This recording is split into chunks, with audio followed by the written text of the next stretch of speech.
Okay, I am going to get over my deep state of depression over the state of the New York Giants and the Baltimore Orioles, and try to, do that by talking about pro wrestling and some of the recent events that have gone on with both WWE and TNA. I suppose I should probably start off with WWE because that's more newsworthy, quite honestly. On Raw this week, they did the Ambrose Cena contract on a pole match, which...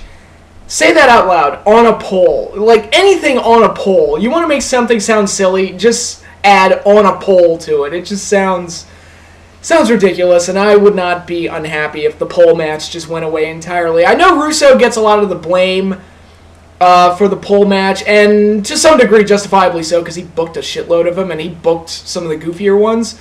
But... they've been around for a long time, long before Russo had any influence on the creative direction in professional wrestling. I remember the one that Bossman and Nails had. I remember one of the early Starcades had one where Abdullah the Butcher was in a Mexican hat on a pole match. This is in, I want to say 85, 86.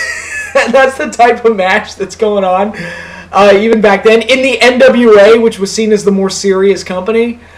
Yeah, it's just... Pole matches are just lame. They're just lame, especially since the ladder match is basically the same idea, but much cooler, because you're reaching up and climbing up to grab something down. But ladder matches are more dangerous, they're more, more of a spectacle, they're more appealing on so many levels, typically more exciting. The pole match is just... To me, the pole match should be reserved only for, goofy comedy matches, and even those cases should be rare. But that's my rant on pole matches. But anyway, John Cena and Ambrose had their match.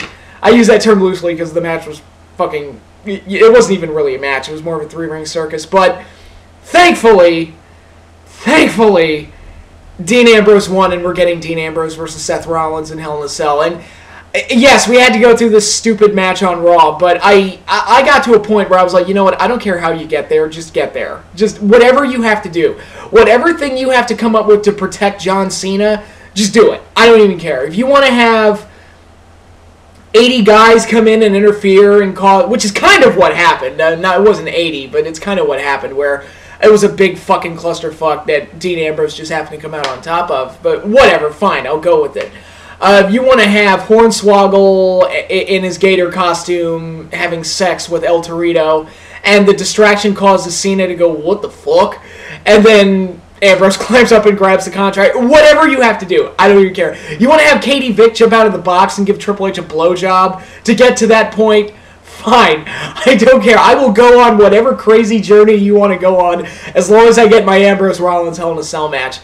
And it's the match we should have gotten all along, and why they felt the need to overcomplicate things and throw Cena into the mix and do all that other bullshit is anyone's guess. When they should have spent the last month building up Ambrose versus Rollins instead of doing this whole, no, I want to fight him, no, I want to fight him, no, I want to fight him, but nobody really gives a shit if Cena gets his revenge on Rollins, so it's really kind of a pointless story. It's no, can we just get back to what we had before, because what we had before was pretty awesome.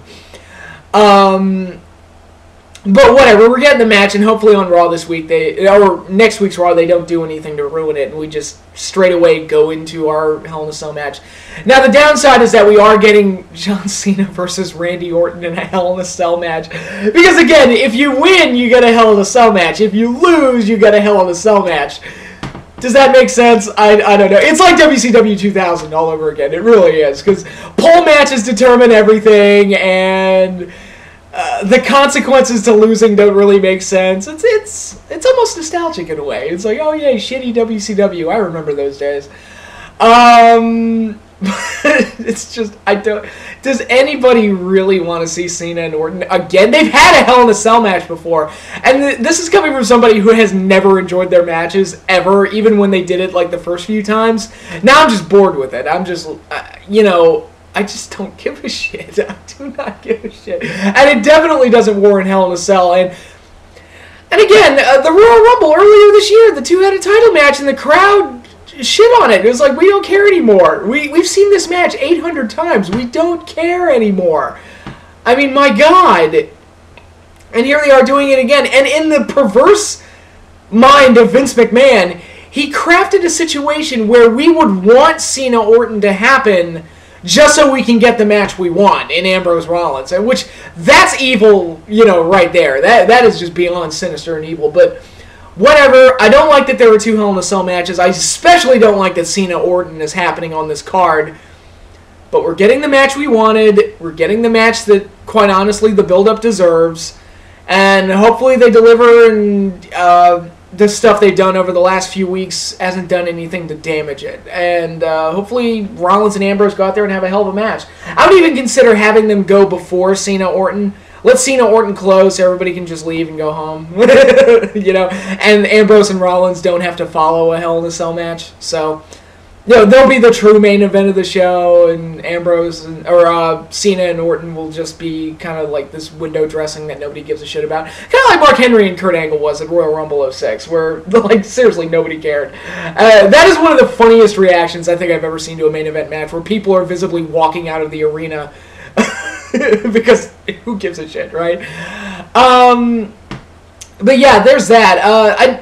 On a side note, I didn't think Raw was bad this week, because I think they really just cut out a lot of the crap and just had longer matches. And the matches actually had some level of context, like Rusev and Big Show, which probably should have been saved for Hell in a Cell. Although, go America. If you can't win fair and square, just double team the guy and bully him. Yeah, USA. It's like, who are the baby faces here? Russia's the bad guy in this? Really? I don't see it. Ziggler and Orton had a hell of a match, and that finish was really good too. And then Seth and Swagger had a decent match. It was just a basic show, but I'll take it. At least the matches had some kind of storyline purpose to them for the most part. The 3-way tag was pointless, but whatever. Because nobody cares about an Ambrose-Cena partnership and whether or not that partnership dissolves. It's like, no, we don't want Ambrose aligned with that piece of shit. We really... And my phone just went off. I have no idea who that is. Oh, well. I don't want him anywhere near Cena, quite honestly, because it's just like... No, I don't want Ambrose to get infected by that disease-ridden leech that is John Cena.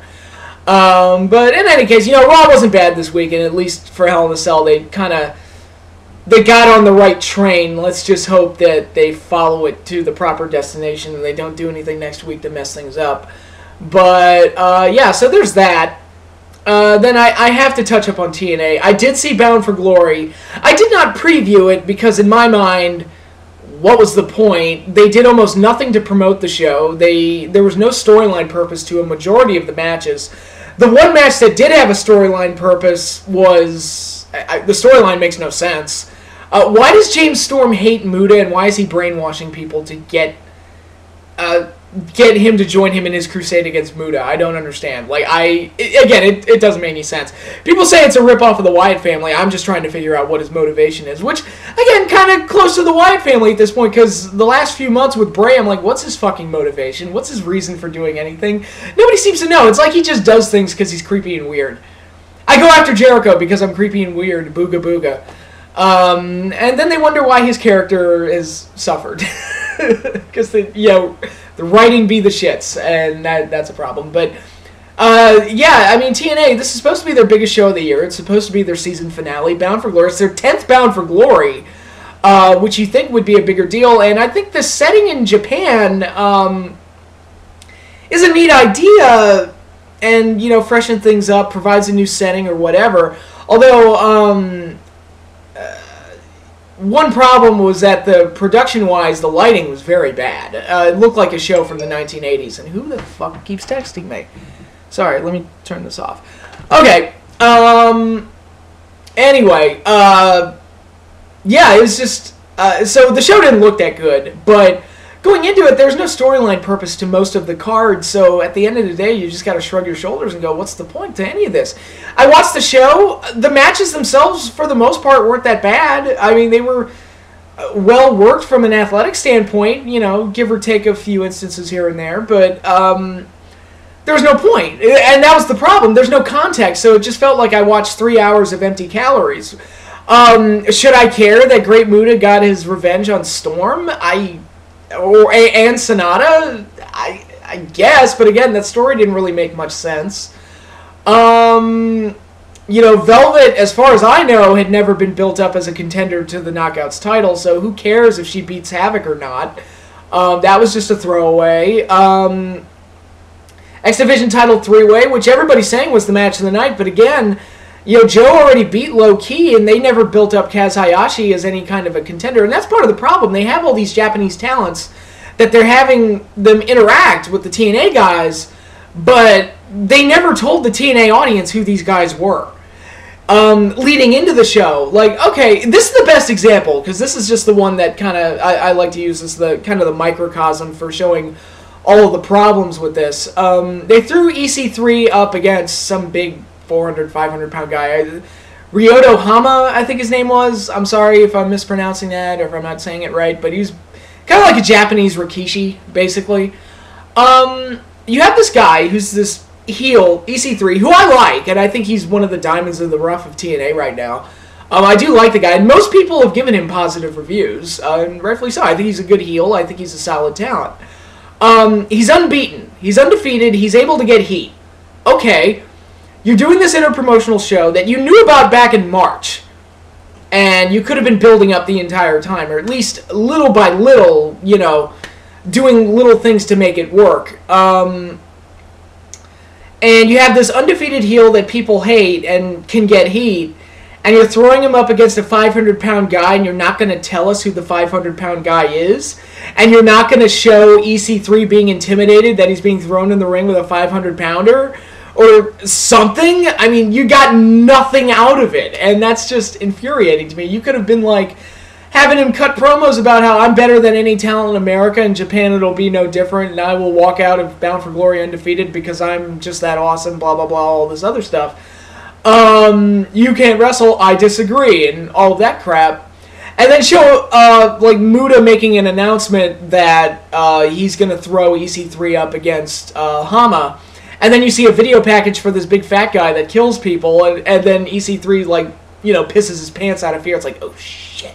Fuck. And you could have gotten some good, comedy, kind of heel antics out of that. Just letting the fans enjoy the fact that he's scared out of his wits, that he has to face a guy that's twice his size. Again, I'm just throwing ideas out there. That, to me, is just basic Wrestling 101 stuff. And that was just the problem Bound for Glory. It was just, I'm not going to say it was a terrible show. I'm just saying it was a nothing show. And I can't even recommend it if you're a fan of Japanese wrestling, because there are better Japanese wrestling shows out there, like the Wrestle Kingdom shows and other Tokyo Dome shows. And, I'm sure there are people here on YouTube that could go on and on and on about Japanese wrestling and give you better examples of what you saw in Bound for Glory this Sunday. So it's it was just 3 hours of nothing, basically. And again, like I said, not all the matches were bad, and some of them were quite good. It's just, without that context and without that reason to care, that's the problem. It all falls apart. The whole thing just falls apart right there. And to give a great example of how it can work, it's the wrestling show I use as my standard for good these days. NXT, the first time I watched it was NXT TakeOver earlier in the year. I had no idea who Tyler Breeze was. I knew who Sami Zayn was because I knew who El Generico was, but I had not followed his WWE career at all because I had not watched NXT up to that point. In that show, just watching it, they told me everything that Sami Zayn had done up to that point, like the matches with Cesaro, and I got the basic sense that, he's the underdog that, wins most of the time but can't quite win the big one, and this is just, he's on a quest to win the big one. Tyler Breeze, had no idea who he was. They showed a video package that told me everything, and I felt like I knew both characters before the match even started, and it ended up becoming one of my favorite matches of the year. So, there's little things you can do, but they didn't even on the show itself try to tell us who these people were. You got pre-match comments from the TNA guys, and that was it. They didn't even attempt to make any kind of enhance our knowledge of who these talents were and who these Japanese wrestlers were, except for Mike Tenay, who was on commentary trying to make some semblance of logic into what was going on. But it's unfortunate because I think the Bound for Glory in Tokyo idea could have been good, but you know, they just they squandered their opportunity, and their TV deal situation probably had a lot to do with that, because apparently they've taped all their Impacts from now until the end of the year, and then we'll see if we have a TNA after that, but we shall see. But I just wanted to come on here and say that I don't want to do a full-fledged review of Bound for Glory, because again, what's the point? It's just me talking about matches that didn't mean anything. So there is that. But that is all I have for this week. Hope you all are, continue to do well. Hope you all continue to enjoy my videos. And thank you to Delixman, who plugged me in one of his videos, and I just got a huge subscriber bump out of it. And it was really cool of him to do that, and I really appreciate it. So thanks, man. Greatly appreciated. But yeah, that's all I have for now. I will see you all next week, and until then, peace out, everybody.